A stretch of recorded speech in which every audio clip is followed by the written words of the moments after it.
طيب دلوقتي عندنا مهمة ان احنا هنروق التلاجة دي. كده اوريدي بنضفها، وافتكرت ان انا كنت عايزة اعمل لكم النوع ده من الفيديوهات اللي هو تعالوا نروق البيت بتاعنا حتة حتة.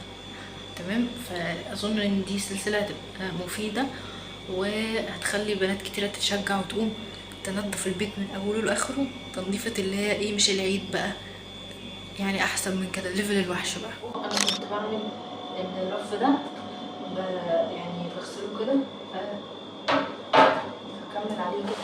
زي ما انتم شايفين طلعت كل الحاجات كل حاجه كانت عليه، بحيث الرف بقى نضيف. الرف اهو، بصوا هو كانت حالته اسوأ من كده، بس يعني انا نضفته وافتكرت بعد ما صورت، فهنغسل بقى الرف ده.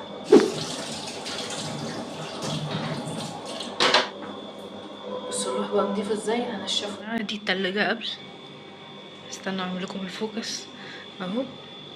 دي التلاجة قبل عشان تشوفوا بس ايه التغيير الخرافي اللي هيحصل.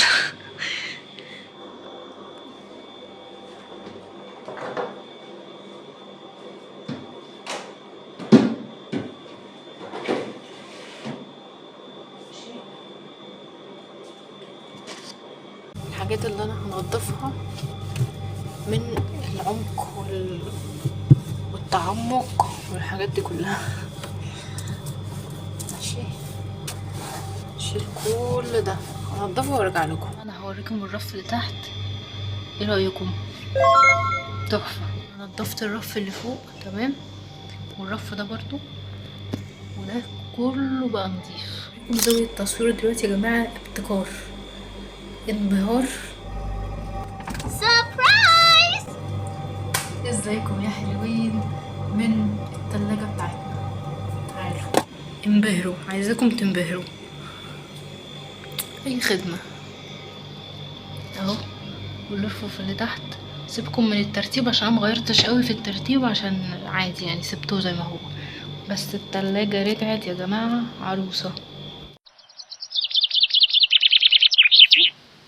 شايفين المية عمالة تمطر اهي،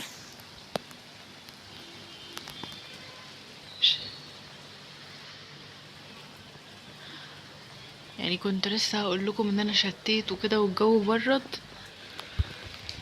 عند جيراننا. يا لهوي الموبايل اتملى ميه. المهم يعني يا جماعه اسكندريه غير الدنيا وبتشتي بسرعه قوي، معرفش ليه. احنا النهارده 9/10 شهر 10 اكتوبر، يعني انا قلت على الاقل على 11، بس لا الجو برد بدري. But just some things from shopping for Valentine's Day and I just need to put them away because they've just been. نفسي قوي اعمل ستاره زي دي، بصوا حاجات حلوه قوي في بنترست. ايوه نفسي اعمل حاجه شبه كده.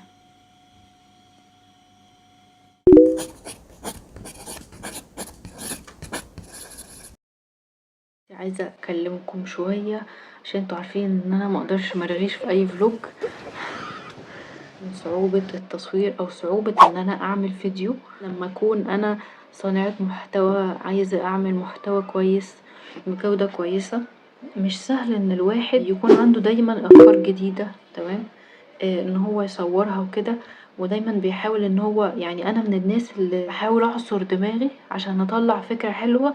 انا دلوقتي فكرت ولقيت فكرة حلوة، خلاص التنفيذ بقى. اول حاجة بظبط الكاميرا، بظبط الاضاءة، وبالذات لو انا حد موبايلي مش احسن حاجة في التصوير، اقعد في مكان هادي.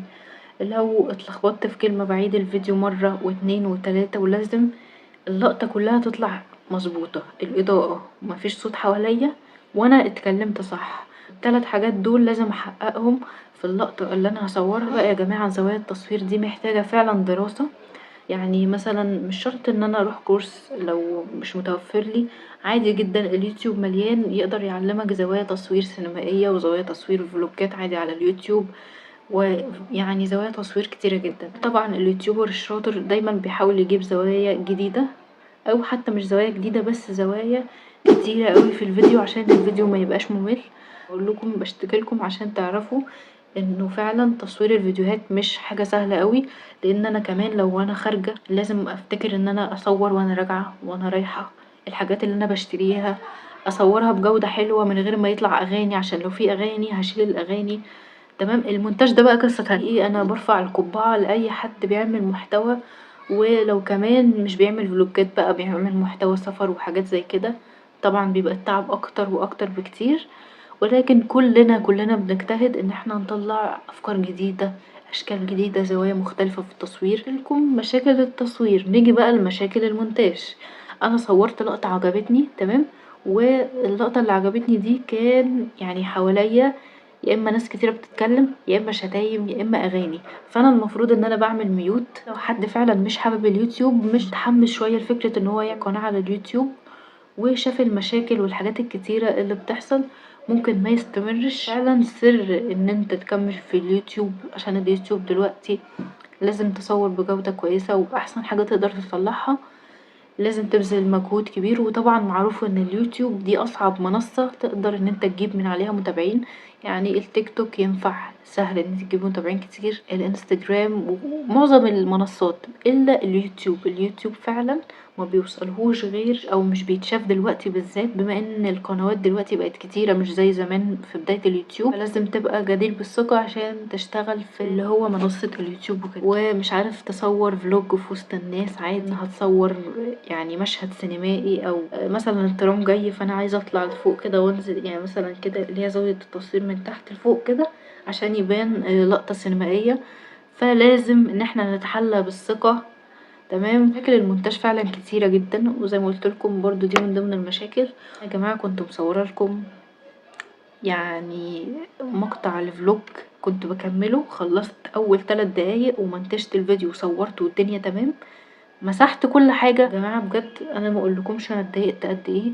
وبرضو كذا مرة امنتج فيديو واخلصه، وبالغلط انا بفضي مساحة تمام عشان اصور لقطات تانية وامنتج وكده، اروح مسحة اللي انا الفيديو اللي انا منتجته وخلصت تصويره وكله تمام.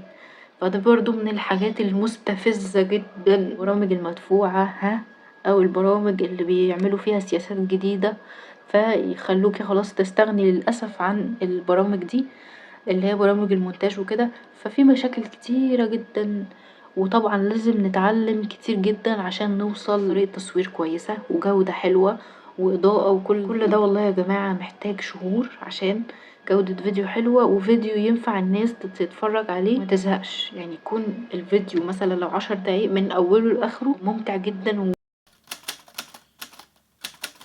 ومش ممل عشان الناس تقدر تتفرج على 10 دقايق كاملين.